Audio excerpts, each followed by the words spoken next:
que venga a dar otra palabra, bueno, dará otro mensaje, pero vamos a estar dando todos estos próximos jueves, vamos a estar estudiando el libro de los Hechos, y vamos a empezar hoy con el capítulo 1, y vamos a aprender muchas cosas que va enseñando la palabra de Dios. Vamos a ir capítulo por tras capítulo, vamos a ir versículo tras versículo que va enseñando la palabra de Dios, y vamos a iniciar entonces con el libro de los Hechos. Me gusta mucho este libro porque este libro precisamente se titula el libro de los Hechos,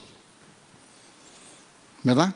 Algunos le han titulado el libro de los Hechos de los Apóstoles, porque de hecho todo el libro de los Hechos, que son 28 capítulos, habla de los apóstoles, pero hablan, más bien se enfoca en dos apóstoles, lo que es en un apóstol, en Pedro y en Pablo, que no fue de los 12, pero también fue apóstol, también fue predicador. Se enfoca mucho en Pedro y en Pablo y habla poco de los demás apóstoles, pero realmente el libro de los Hechos se llama libro de los Hechos, Hechos de los Apóstoles. Otros le llaman el libro de los Hechos del Espíritu Santo, porque el libro de los Hechos empieza con la presencia del Espíritu Santo precisamente. Pero me interesa mucho, me llama mucho la atención que el libro se llama Los Hechos. ¿Qué importa? ¿Qué significa hechos? Viene de hacer. Debes de saber que es muy importante lo que hacemos, más que lo que decimos. Los hechos, tu vida va desglosándose o va tomando dirección y la gente está viendo hacia dónde vas y todo, de acuerdo a lo que haces, no de acuerdo a lo que dices. Nuestros hechos son los que reflejan nuestra vida, no lo que decimos. Hay gente que dice muchas cosas y que sabe muchas cosas y habla muy bonito y dice muy bonito de las cosas, pero eso no refleja qué es la persona. ¿Alguien está comprendiendo? Lo que refleja no es lo que dices, lo que refleja es lo que haces. Le predicamos más a una persona con lo que hacemos que lo que le decimos. Nuestros hechos, por eso se llama los hechos, no se llama el libro de los dichos, se llama el libro de los hechos, porque a Dios le interesa qué estás haciendo, no qué estás diciendo. A Dios le interesa qué estás haciendo, no qué tanto sabes, que es bueno saber y tienes que saber, sí, pero lo importante es los hechos en tu vida, los hechos. ¿Y quién escribió este libro? El autor es Lucas. Lucas era un médico. Y tú ves el libro de los Hechos, lo estudias y te das cuenta que tiene un lenguaje bien rico, bien claro, bien rico, porque el autor fue una persona educada, que estudió medicina, fue médico. ¿Usted sabe que la carrera de medicina es de las carreras más largas que existen? Sí, se vienen graduando ya a los 35, 40 años. Sí, porque estudian mucho, tienen que prepararse también. Entonces el lenguaje es muy rico. ¿Por qué? Porque el autor es una persona bien educada y bien estudiada. Tremendo. Y sabes que normalmente pues Lucas escribió, antes de escribir el libro de los Hechos, escribió su evangelio, que tituló también con su nombre, Lucas.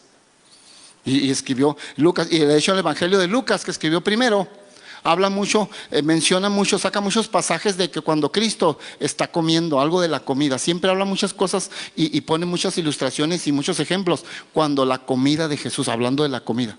O sea, como que le gustaba mucho comer al médico Lucas, porque hablaba mucho de la comida. Tú sabes que una persona normalmente habla de lo que piensa.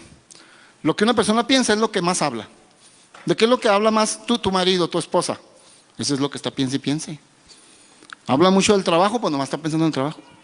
Habla mucho de comida, pues ¿qué crees que está pensando? En comida. Así era Lucas, hablaba mucho de eso, pero bueno, el autor fue Lucas, que fue médico y fue el que escribió el libro de los Hechos. Y vamos directamente a la palabra de Dios, dice Hechos capítulo 1, versículo 1. Mira lo que dice el versículo 1. No, versículo 1, es el versículo 3.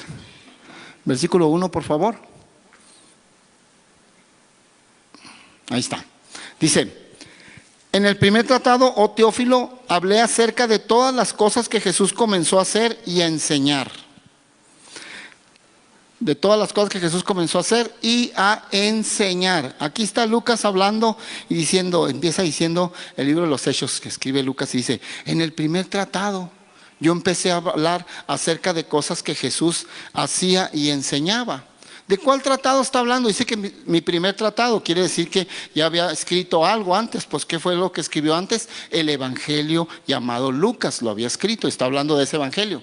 Dice, ya les hablé en ese tratado, en ese evangelio, ya les hablé acerca de Jesús. Pero ¿qué les habló acerca de Jesús? Lo que Jesús hacía y enseñaba. ¿Te fijas que el libro de los Hechos hace mucho énfasis en hacer? Enseñó acerca de lo que Jesús hacía y enseñaba. Todo en la Biblia tiene un propósito y el orden en que están puestos también tiene una enseñanza. No dice ahí que Jesús, todo lo que Jesús enseñaba y hacía. No dice que lo que Jesús enseñaba y hacía. No, dice primero algo, que lo que Jesús hacía y enseñaba. Primero hacía y luego enseñaba. Primero, dicho de otra manera, Jesús vivía lo que enseñaba. ¿Alguien está escuchando? Jesús vivía lo que enseñaba. Para aquellos que estamos en un puesto donde tenemos que enseñar a la gente o mostrarle a la gente las escrituras o enseñarle algo, hasta cuando un padre de familia tiene que enseñarle a su hijo, tienes que ser primero un hacedor de lo que estás enseñando. ¿Has visto esos padres que a veces están enseñando o corrigiendo a sus hijos de algo que ellos no hacen? No checa.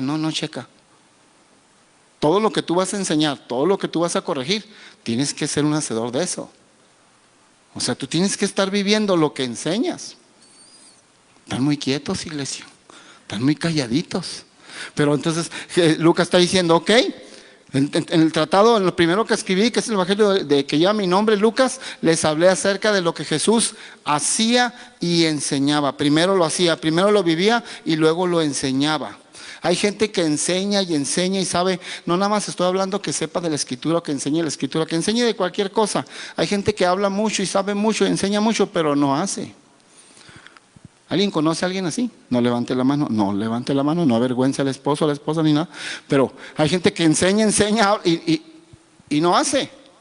Lo importante es hacer. Por eso les enseñé mi tratado, decía Lucas, de Jesús, que hizo y enseñó, Hay que vivir lo que enseñamos, iglesia. Eso es una pauta que tiene que seguir todo cristiano. Lo que enseñas, vívelo y enséñalo. No nada más enséñalo, es muy fácil enseñar si no lo has vivido. A mí me ha pasado como pastor y como predicador y como que enseño la palabra de Dios, que a veces estoy preparando un mensaje y algo que está ahí en la Biblia, lo que estoy enseñando, que tiene que ver con el tema, a veces eso digo, no, eso no lo he vivido personalmente y me lo salteo, eso no lo enseño, porque no lo he vivido. No tengo una convicción propia para enseñar eso porque todavía no lo he vivido. El día que lo viva, entonces lo enseño. Me explico, pero es importante que vivamos lo que enseñamos. Vamos al versículo 3. Vamos a ir desglosando Hechos capítulo 1, vamos ahora al versículo 3. Y sigue hablando ahí el médico Lucas y dice, a quienes también, ¿de quiénes está hablando? De los apóstoles. A quienes también después de haber padecido se presentó vivo con muchas pruebas indubitables, apareciéndoseles durante 40 días y hablándoles acerca del reino de Dios. A quienes también después de haber padecido se presentó vivo. ¿De quién está hablando? Sigue hablando Lucas y dice, ok, yo ya les hablé del primer tratado, que es el evangelio de Lucas, pero ahora quiero decirles que llegó un momento en que Jesús les habló a los apóstoles, pues dice a quienes está hablando los apóstoles, les habló a los apóstoles, a quienes dice se les apareció durante 40 días, porque Hechos empieza precisamente cuando Jesucristo resucita y se acaba cuando Pablo está encarcelado en Roma y muere. Eso es todo lo que se lleva, todos los 28 capítulos del libro de Hechos, empieza con la resurrección de Jesucristo. Pero entonces Lucas está diciendo aquí en el versículo 3 que a los apóstoles, a quien también se les apareció durante 40 días. Jesucristo, después de que resucitó de la cruz del Calvario, se apareció durante 40 días, ya resucitado, a más de 500 hermanos, dice la Biblia. Se les apareció. O sea, ¿para qué? Para que no tuvieran, dice ahí claramente, con muchas pruebas indubitables, o sea, para que no hubiera lugar a dudas de que Jesucristo había resucitado. O sea, lo veían así, se les aparecía. ¿Qué harías tú si en tu cama, de repente en tu casa llegando se te apareciera Jesucristo resucitado? De hecho está ahorita resucitado. ¿Cuándo saben que Jesucristo está vivo? Está resucitado. ¿Qué harías tú si Jesucristo se te apareciera así visiblemente? Difícilmente vas a tener duda de que Él existe, ¿sí o no? Eso es lo que sucedía con ellos, 40 días apareciéndoseles. Por eso dice aquí claramente que con pruebas indubitables, o sea, para que no tuvieran duda de la resurrección de Jesucristo. Pero me llama la atención que el mismo versículo dice, después de haber padecido. se presentó vivo. Porque acuérdate que Jesucristo primero padeció. ¿Cuántos saben eso? Primero padeció la cruz del Calvario. Después de haber padecido, se presentó vivo. Se presentó con el milagro de la resurrección. Se presentó vivo. Pero después de haber padecido. Debes de saber que el propósito de Dios para tu vida, el propósito de Dios para tu vida, no es el padecimiento, no es el dolor, no es el sufrimiento, no es la tristeza, no es la angustia. Es la vida, es la resurrección, es el milagro, son las bendiciones. Dice que después de haber padecido, Jesús después de haber padecido, se presentó vivo. Debes saber que el objetivo, te vuelvo a repetir, de Dios en tu vida no es el padecimiento, no es el dolor, no es la tristeza, es la vida, es la victoria, es la presencia de Dios en tu vida y en tus generaciones. El propósito de Dios no es el dolor, el propósito de Dios es, y el objetivo de Dios es lo que está después de ese dolor, después de ese sufrimiento, después de esa prueba, viene algo que tiene vida. Viene la victoria. Es lo que está enseñando el versículo. Entonces, él después de padecer un poco, dice que se presentó vivo, resucitó, presentó el milagro de la resurrección en su vida y mostró la vida y la victoria para los discípulos a los cuales se les estaba presentando. Dice que a más de 500 hermanos se presentó resucitado durante 40 días ahí en Jerusalén. Es lo mismo que Dios hace con nuestra vida, iglesia. Es lo mismo.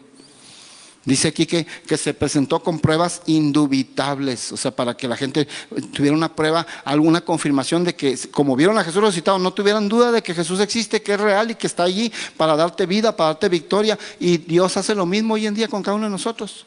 Se presenta con pruebas indubitables, o sea, de tal manera que te das cuenta que Él está contigo. ¿Cuántos de ustedes Dios los ha ayudado, los ha bendecido, los ha rescatado? Inclusive, aun que no eras cristiano, Dios te ayudó en muchos momentos. ¿Cuántos pueden recordar? Que Jesús te ha demostrado que sí está contigo. Que tú sientas que no, esa es otra cosa, pero te ha demostrado en muchos de tus casos, en muchas de las cosas que has vivido, aún inclusive cuando no conocías de Él, que Dios te estuvo contigo en esos momentos difíciles. Y te rescató, te ayudó. ¿Y cómo sé que te rescató y te ayudó? Porque aquí estás ahorita. Y estás vivo. Estás vivito y estás sano y estás aquí oyendo la palabra de Dios porque Dios ha tenido misericordia. No tienes por qué dudar de que Dios está contigo. Versículo 4, mira lo que dice el versículo 4. Y estando juntos, sigue hablando Lucas, dice, y estando juntos.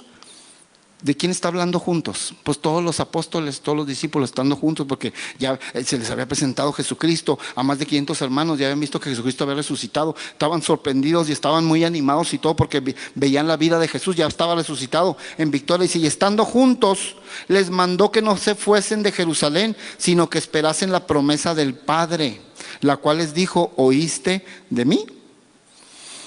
Les dijo que no se movieran, que no se salieran de Jerusalén y que esperaran la promesa del Padre. ¿Cuántos saben que el Padre tiene promesas? Tu Padre Dios tiene muchas promesas para ti. Pero también debes de saber que para que esas promesas de Dios se cumplan en tu vida, tú tienes que aprender algo, tienes que aprender a esperar la promesa. Pero de que va a llegar, va a llegar. Está diciendo, les dijo, no se muevan de Jerusalén y esperen la promesa del Padre. Tú debes de aprender a esperar la promesa de Dios, que Dios te la va a enviar. Pero dice aquí que estaban juntos y estando juntos se les apareció y les dio instrucciones. ¿Sabes que el libro de los Hechos, ahí precisamente aquí en el capítulo 1, que es el primer capítulo del libro de los Hechos, es donde inicia y establece Jesucristo la iglesia de Jesús? Es cuando nace la iglesia de Jesucristo.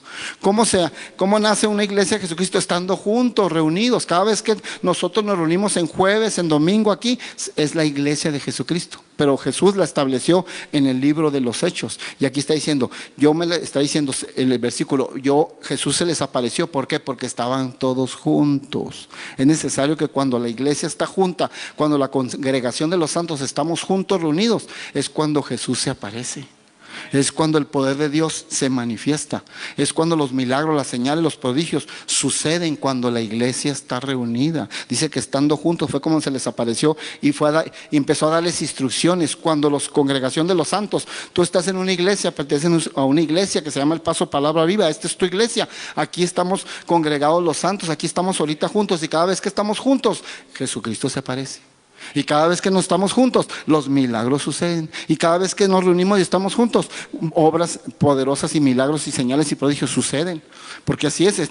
Ahí lo estamos viendo claramente, que Jesucristo se los apareció porque estaban juntos. Jesucristo no iba a aparecérseles a discípulo por discípulo. Se les había aparecido a más de 500 hermanos en grupos durante 40 días, pero no iba a estar dándoles instrucciones, apareciéndoseles a uno por allá, a otro por acá, aquel está allá en su trabajo, aquel está allá en su casa, allá. Imagínate todo lo que iba a tardar en anunciarles lo que les quería anunciar. Por eso estableció la iglesia. Reúne a toda la congregación de los santos, todos los hermanos se juntan, están juntos, reunidos, unánimes, y Jesús se manifiesta y da instrucciones, da estrategias, da milagros, hace todo. ¿Alguien está comprendiendo la palabra de Dios? Así fue como nació la iglesia de Jesucristo y la estableció Jesús, pero era necesario que estuvieran juntos, Te vuelvo a repetir, Él no va a andar, voy a ir a avisarle a aquel hermanito las instrucciones que tengo para él. Y luego aquella hermanita no, venga a la iglesia. Yo establecí la iglesia, dice Jesús, vénganse, reúnanse, estén juntos y yo me manifiesto. Y ahí les doy instrucciones a todos, y ahí les doy la estrategia, y ahí les doy todo. Y así es como funciona la iglesia de Jesucristo. Para aquellas personas que dicen, no, yo no necesito congregarme. Hay un pasaje en la Biblia que dice acerca de la congregación de los congregantes. Dice que es necesario que nos congreguemos. Que es necesario que nos congreguemos. No como muchos dicen, tienen por costumbre. Tienes que congregarte. ¿Por qué? Porque es en la congregación de los santos, es cuando estamos todos reunidos donde Dios se manifiesta. Pues es que Dios está en todo lugar. Yo no necesito una iglesia, yo no necesito una iglesia. No, estás muy equivocado. You are very wrong. Sí, porque bíblicamente no estás bien. Dios no va a quiero dar estrategias a mi iglesia. La iglesia es todo un cuerpo. Esta es la iglesia El Paso Palabra Vida, pero hay varias iglesias en El Paso. Somos un cuerpo, la iglesia en general, y hay muchas iglesias en todo el mundo. Es un cuerpo de Cristo, pero es en la iglesia donde Dios se manifiesta y hace las cosas. Entonces no puedes decir, no, es que yo no necesito iglesia, yo acá, Dios está en todo lugar y todo. Sí, pues Dios está en todo lugar, pero Dios no se manifiesta en todo lugar, se manifiesta en su iglesia. Dios no hace milagros en todo lugar, los hace en su iglesia, cuando están todos juntos, y aquí lo está mostrando, donde mismo Señor Jesucristo está estableciendo la iglesia primitiva, la iglesia de Jesucristo. En la iglesia de los santos, en la congregación de los santos, es donde suceden los milagros, donde Dios sana, donde Dios hace cosas maravillosas. De hecho, ahorita vamos a ver más adelante en los demás capítulos, como cuando viene el día de Pentecostés, que viene la promesa del Padre, que viene siendo la unción, el bautismo del Espíritu Santo. Vemos que nomás hay 120 personas en ese lugar. En el aposento alto nomás hay 120 personas. ¿Pero por qué nomás hay 120 personas congregadas? Si Jesucristo se le apareció a más de 500 hermanos en Jerusalén. O sea, tenía 500 seguidores. ¿Por qué nomás había 120 reunidos? ¿Dónde quedaron los otros 380? Los otros 380, ¿sabes qué pasó? No creyeron en la congregación, no creyeron en el establecimiento de la iglesia. No, nosotros por nuestra cuenta. Y se perdieron la promesa del Espíritu Santo. Y se perdieron todo lo que sucedió en Pentecostés. ¿Alguien está escuchando? ¿Por qué? Porque es el establecimiento de la iglesia. 380 no estaban congregados, no creyeron en eso. Entonces la iglesia la estableció Jesucristo y la inició precisamente aquí en el libro de los Hechos. Y les dio instrucciones. Ya una vez que estaban juntos y que estaba la iglesia allí, se apareció y les dio estrategias, les confirmó todo y les dio instrucciones. ¿Cuáles instrucciones? ¿Qué instrucciones les dio? Miren, póngame de nuevo el versículo en el que estamos. ¿Qué instrucciones les dio? Dijo, no se vayan de Jerusalén. Estaban en la ciudad de Jerusalén, no se muevan. No se muevan ni a izquierda ni a derecha. Escucha, iglesia, les dio instrucciones y les dijo, no se muevan ni a izquierda ni a derecha. No hagan nada, hasta que reciban la promesa del Espíritu Santo. Iglesia, necesitamos el Espíritu Santo. Tú necesitas el Espíritu Santo. Yo necesito la ayuda del Espíritu Santo para tomar dirección y empezar a actuar y hacer las cosas. Les dijo claramente. Y estando juntos les mandó que no se fueran de Jerusalén, sino que esperasen la promesa del Padre. O sea, ¿cuál es la promesa del Padre? El Espíritu Santo. Hasta que el Espíritu Santo los bautizara y los llenara. Entonces ahora sí, muévanse de Jerusalén, ahora sí vayan y prediquen, muévanse a la izquierda, muévanse a la derecha. Es muy importante que la iglesia se llene de la presencia del Espíritu Santo. Es el Espíritu Santo el que te va a guiar, el que te va a indicar lo que tengas que hacer, cómo hacerlo, y Él es el que te va a dar poder para hacer las cosas. Y por eso le estaba dando esa instrucción, no se muevan, no se muevan. No se muevan, por favor, no se muevan. Entonces, ¿qué hacían? Si no se podían mover ni a izquierda ni a derecha y estar ahí en Jerusalén y no salir de Jerusalén y no hacer nada, que no iban a hacer nada. No, sí había algo que podían hacer. ¿Sabes qué sí podían hacer? Orar. Podían orar. Y fue lo que hicieron, se pusieron a orar. ¿Qué es lo que? Va a haber casos y situaciones en tu vida que tú no vas a poder tener, no vas a poder mover nada, porque estamos limitados en ciertas circunstancias de nuestra vida. En un problema, en una situación. A veces tú vas a querer meterte, pero no puedes porque estás limitado, no puedes hacer nada. Pero no puedes hacer nada respecto a la situación de lo como se está moviendo, pero hay algo que sí puedes hacer, que es orar. Ponte a orar. ¿Fue lo que hicieron ellos? Ok, no se muevan, no nos vamos a mover ni izquierda ni derecha, no vamos a hacer nada, no, hasta que venga el Espíritu Santo. Pero por mientras, ¿qué hacemos? Orar. Y la Biblia muestra que estuvieron orando, y es lo mismo que nosotros tenemos que aprender a hacer. Necesitas estar orando. Cuando ya no puedas hacer más, porque tienes cierto límite para una situación, ponte a orar. Pero ya pasó más tiempo, pastor, y sigo sin poder hacer nada. Sigue orando. Pero ya más tiempo, sigue orando. Y al tiempo de Dios, Dios va a hacer las cosas. ¿Alguien está comprendiendo? Entonces así es. Entonces ellos estaban orando mientras estaban siguiendo las instrucciones de Jesucristo de que no se fueran de Jerusalén. Entonces pasó el tiempo y el tiempo estaban orando y orando allí en el aposento alto. Y de repente los discípulos le hicieron una pregunta a Jesucristo. Dijeron: oye, Jesús, pues ya resucitaste, ya nos confirmaste que estás aquí con nosotros, te estamos viendo resucitado, hay victoria en ti, todo, queremos hacer una pregunta: ¿cuándo va a ser el final de todas las cosas? O sea, ¿cuándo vas a restaurar el reino de Israel? ¿Cuándo? O sea, querían saber el futuro, de qué iba a pasar al final de las cosas, querían saber del futuro. ¿Sabes que siempre las personas tienden siempre a eso? Todo tipo de personas, creyentes y no creyentes. Cristianos y no cristianos tienden a querer saber el final de las cosas. ¿No te has topado con gente que dice: a ver, ¿qué dice el Apocalipsis? ¿Tú que eres creyente? ¿Qué? ¿Si estamos en los finales o no? ¿Qué va a pasar? ¿Qué va a suceder? No sé si has oído que, y la gente se asusta por todo. No sé si has oído que por ahí andan unos asteroides, sobre todo un asteroide especial. Andan muchos en el espacio. Está lleno el espacio de asteroides, pero anda uno que está muy grande y ya calcularon y están dando fechas y dicen que para el año 2039, o sea, faltan 2039, faltan 19 años, que exactamente en el 2039 ese asteroide, que es muy grande, va a pegar en la Tierra y va a destruir mucho y todo. Entonces dicen que es el Apocalipsis, que es el final.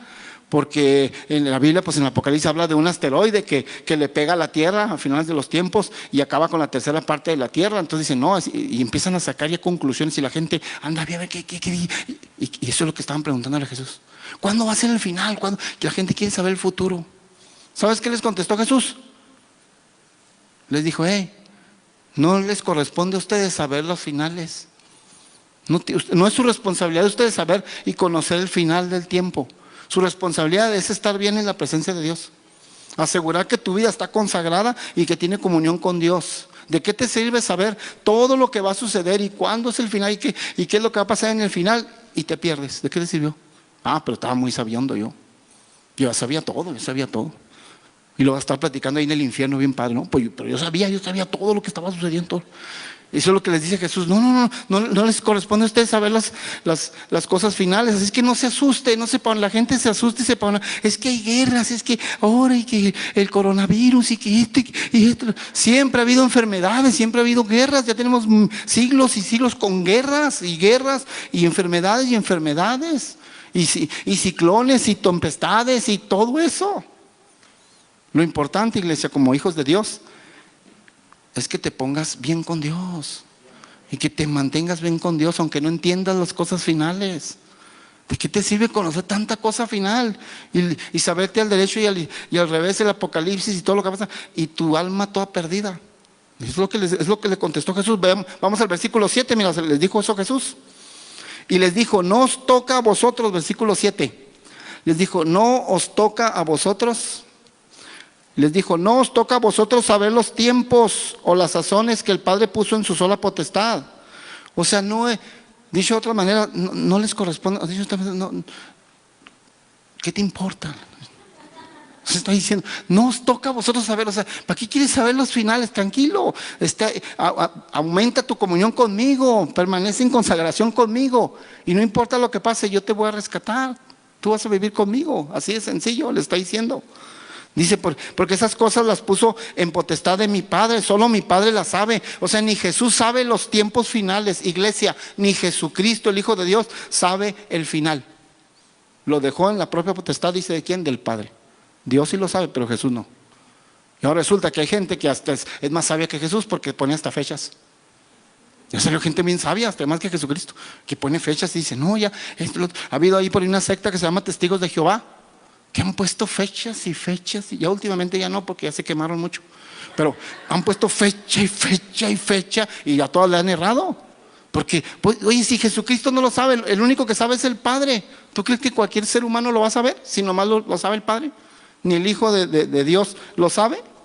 Es lo que está diciendo ahí. Está en la potestad del Padre. Entonces no entres en pánico, no te asustes. Que tu responsabilidad es ponerte a cuentas con Dios. Y andar bien con Dios. Es todo lo que necesitas. Deja de estarte preocupando que hay allá y que el coronavirus y que... No te preocupes, no te preocupes. Cristo está en control aún con todo y eso. No te preocupes. Y si es el final y estás cuidando tu alma y tu corazón y tu espíritu, te vas a ir con Dios, todo va a estar bien. Y si no es el final, pues de todas maneras te vas a ir con Dios cuando te mueras. Entonces, pero alguien está comprendiendo la palabra. La responsabilidad principal del creyente es estar bien con el Señor. Versículo 8, el último versículo, mira, versículo 8, lo que dice la Escritura. Pero recibiréis poder. Versículo 8 dice, pero recibiréis poder. Recuerda que Jesús se les apareció a todos los discípulos y les dijo, espérense a la promesa del Espíritu Santo.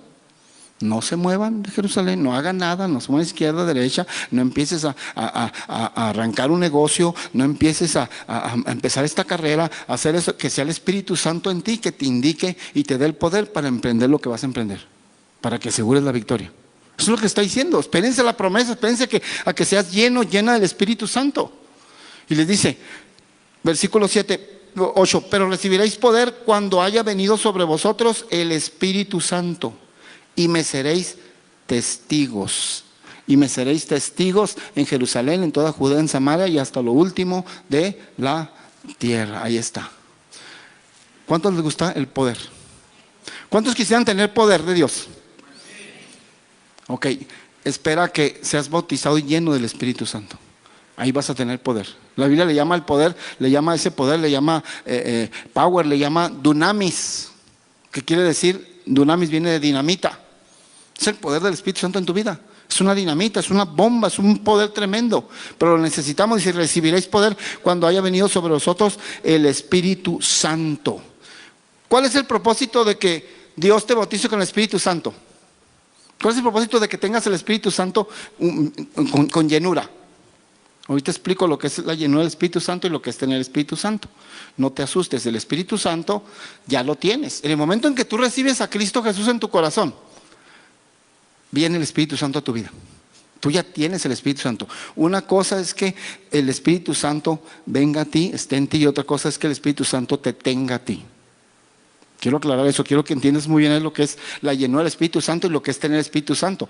Todos aquellos que han recibido a Cristo en su corazón tienen el Espíritu Santo, ya tienes el Espíritu Santo, está dentro de ti. Pero una cosa es que el Espíritu Santo esté dentro de ti y otra cosa es que el Espíritu Santo esté sobre ti. Eso ya es una llenura donde se manifiesta el poder, lo sobrenatural en tu vida. Ahorita tú caminas con el Espíritu Santo, lo tienes dentro de ti y es el que te da poder para actuar y hacer cosas. Pero necesitas el bautismo del Espíritu Santo, es la llenura, es que esté el Espíritu Santo ahora sobre ti.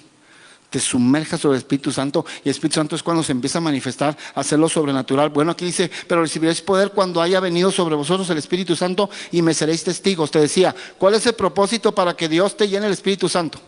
Hay gente que piensa y dice, pues ya, para estar lleno, ungido y para que digan, ay, va el hermano, mira, el que viene ungidote, y va la hermana que viene ungida, que recibe revelación. No es para eso, no es para que te la creas. Y para que andes presumiendo y digas, wow, qué tremendo, no. El propósito principal, ahí lo dice el versículo, el propósito principal para que tú seas lleno del Espíritu Santo es para que seas testigo. ¿Qué hace un testigo en un jurado y en una corte? ¿Qué hace un testigo en un jurado y en una corte? Pues habla de lo que sabe, habla de lo que conoce. Para eso lo llevaron. ¿Qué es lo que va a ser un testigo qué es el propósito para que el Espíritu Santo te bautice y te llene? Que seas testigo, que hables de lo que sabes, que hables de las maravillas de Dios. ¿A quién? A la gente, a otros.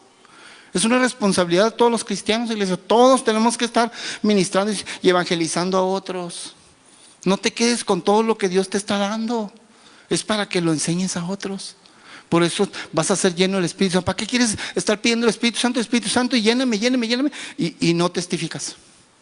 Ese es el principal propósito, testificar. Pero una vez que tienes el poder del Espíritu Santo, va a haber milagros, van a suceder cosas, prodigios, milagros o cosas sobrenaturales con tu vida, porque necesitas el poder del Espíritu Santo.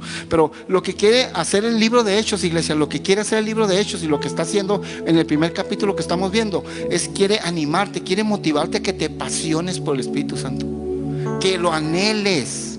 Dice la Biblia que todo aquel que pide el Espíritu Santo, Dios se lo da. Pero necesitas pedirlo, necesitas desearlo, apasionarte por él. Es lo que quiere el libro de los Hechos, que lo pidas, que lo anheles. ¿Por qué? Porque necesitas el poder del Espíritu Santo, porque lo dice el versículo 8, pero recibiréis poder. Hay cristianos que les está faltando poder.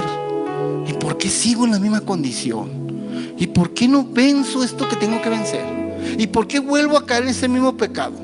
¿Y por qué? Porque te está faltando poder.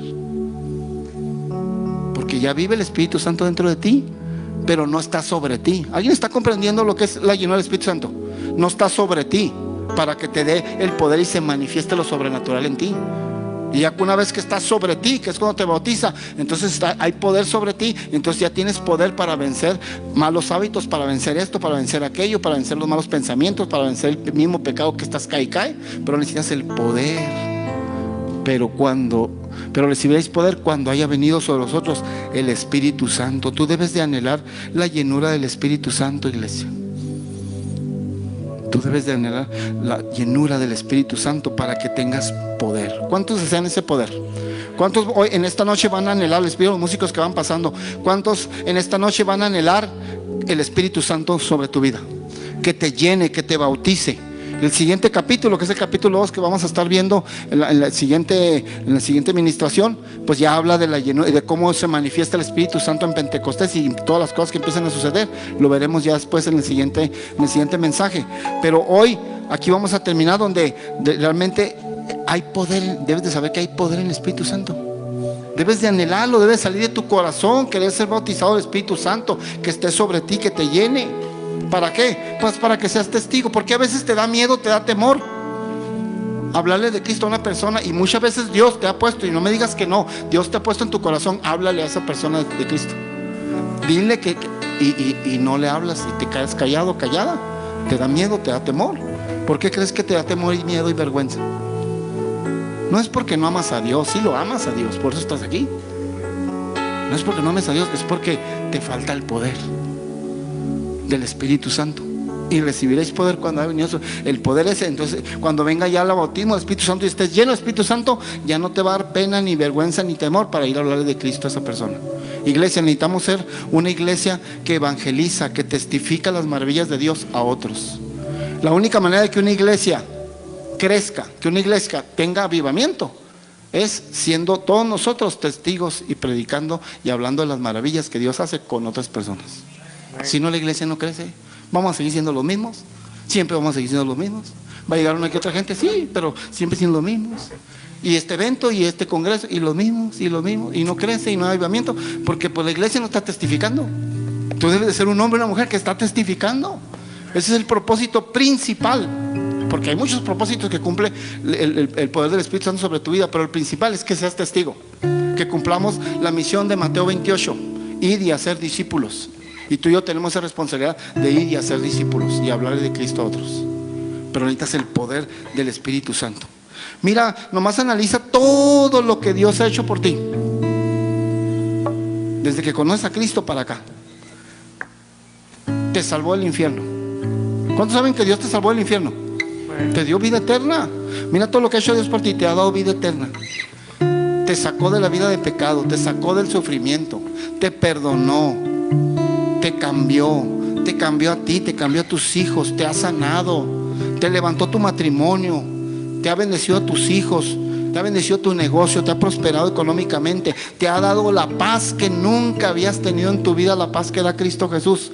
Iglesia, mira todo lo que Dios ha hecho por ti, todo lo que Jesucristo ha hecho por ti. Lo mínimo que debes de hacer, lo mínimo que debes de hacer por Dios es traer almas a la iglesia, es testificar de Cristo, lo mínimo, con agradecimiento a Dios. ¿Por qué? Porque Él ha hecho demasiado por ti. Y eso espera Dios, que mínimo traigas almas a la iglesia y las conviertas para Cristo. ¿Cuánta gente necesita lo que tú tienes ahora?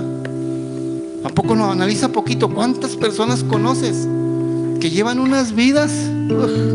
Dices tú, pobrecitos, pero no te quedes en el pobrecitos. Ve y háblales de las maravillas de Dios. Invítalos a la iglesia, tráelos.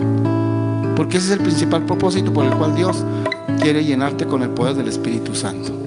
Ponte de pie, iglesia, por favor, ponte de pie, iglesia. Aquí le paramos al mensaje, que es parte del capítulo 1 de Hechos, pero vamos a ir estudiando así, capítulo por capítulo. ¿Cuántos aprendieron algo hoy? Ponlo por obra, iglesia, ponlo por obra, porque Dios desea más que tú, desea llenarte del poder del Espíritu Santo, para que tengas poder, para que te muevas con poder, para que puedas ser un hombre, una mujer victoriosa, para que puedas sacar luz de las tinieblas, para que aquellas situaciones que se te han puesto difíciles puedas sacar victoria en ellas. Poder para hacer todo eso, poder para que tus hijos vengan a los pies de Cristo, poder para que tu esposo venga a los pies de Cristo, poder para que tu economía se levante, el poder para todo. Empezando con el testimonio de almas, empezando con testificar de que Cristo y las maravillas de Cristo está haciendo conmigo. Cierra tus ojos por un momento, si vamos a adorar a Dios. Cierra tus